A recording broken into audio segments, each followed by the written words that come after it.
Hello everybody, this is the second part of my review of Subboor's book. We pick up now at the start of chapter 4, where the chapters become lengthier. Of course, he starts with ironically accusing Dawkins of an ideological bias. Again, he misrepresents Dawkins as deterministic and fatalistic, even though Dawkins has said he is a compatibilist and acknowledges individual agency.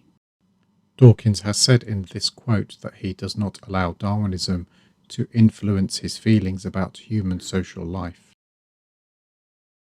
In a 2013 New Scientist interview, Dawkins said, "We can override our genetic programming through education and culture." Subboor uses Dawkins's response to Mary Midgley, who criticised the selfish gene, along the same lines as Subboor is, to support his argument, but Dawkins actually says the opposite. Here are the full details if you would like to pause and read it. Now that we know what Dawkins was meaning to say rather than Subboor's misinterpretation, we can skip ahead his other examples where he continues to misunderstand Dawkins. He then puts in this rather bizarre quote about how so much occurs without the gene's knowledge or choice, giving an example of the brain developing late into adulthood, even though genes are needed to maintain brain function, not just to create one in the first place. Subboor writes that no specific genes have been shown to dictate behavior, but nobody is saying that genes will dictate behavior. Instead, there are many genes which have been shown to have an influence in behavior. For example, while genes like MAOA or 5-HTT-LPR may predispose someone to aggression or anxiety, Dawkins would argue that human agency, enabled by self-awareness and societal influences, allows individuals to modulate these tendencies. His compatibilist view aligns with modern genetic research. Genes set probabilities, not certain outcomes. This perspective is consistent with the evidence above, where genetic influences on behavior are probabilistic and heavily modulated by environment and choice. The book then moves on to arguing what a gene is, mentioning this 2009 debate on the issue. Here, Dawkins clarifies that he means a unit of selection, as that's what's important in evolution. DNA kind of way, and that will be inherited. I don't know what you're thinking of there. I mean, one example you might have meant is Sonneborn's paramecium, where you cut a bit of the pellicle, I think it's called, twist it round. Yeah. Twist it round. Well, if that's true, and if that is indeed a non-DNA form of heredity, that's absolutely fine. I would embrace that gladly as a new honorary gene. I mean, that's fine. Why not? Why not? No, I have to answer that because we know what that is. Well, good.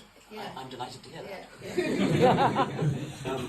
But even if we didn't know, if you could find a piece of genuine heredity which is non-DNA based, and by genuine heredity I mean that once the mutations happened, it potentially goes on forever. Now, of course, it may not go on forever because it may be disadvantageous, but nevertheless, if it has this quality that it doesn't fade away over generations, that's the key point. That's the key point that DNA has, cells do not have, DNA does have, organisms don't have.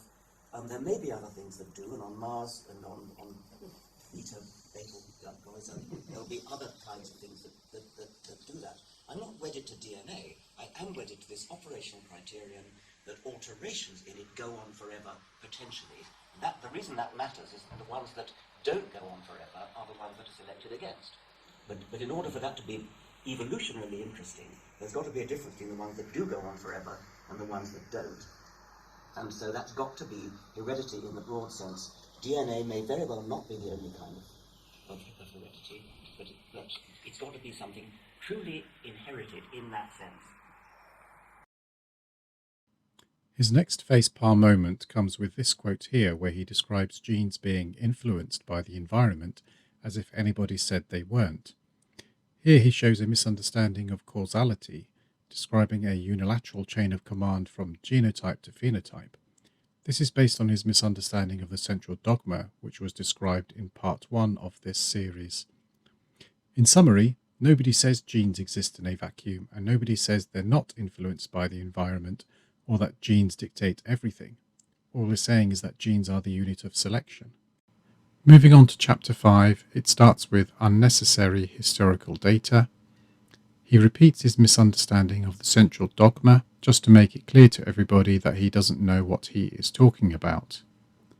Just to repeat what I said earlier, the central dogma is due to the redundancy of the genetic code, where you cannot work back from a protein to the DNA sequence. When he does talk of DNA replication, he ridiculously states some form of competition between the cell and the DNA. The DNA repair enzymes that correct some of the errors in DNA replication are coded for by DNA, yet Subboor describes this as external proofreading. With breathtaking stupidity, he tries to explain meiosis while never mentioning it by name, probably because he is completely clueless about it. How exactly do genes split intentionally or unintentionally? He finishes the chapter with a random quote about consciousness, seemingly thinking it has to be immaterial while not explaining why. Chapter 6 continues the misunderstanding with an attack on the central dogma, which was discussed in video 1. There's mention of the cell organizing itself without any explanation how. Really? How does the cell decide?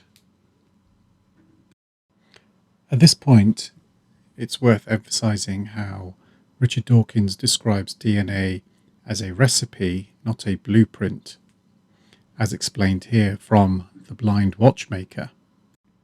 This explains the multifactorial causes of diseases, where there's a genetic predisposition with environmental influences which cause a disease to develop.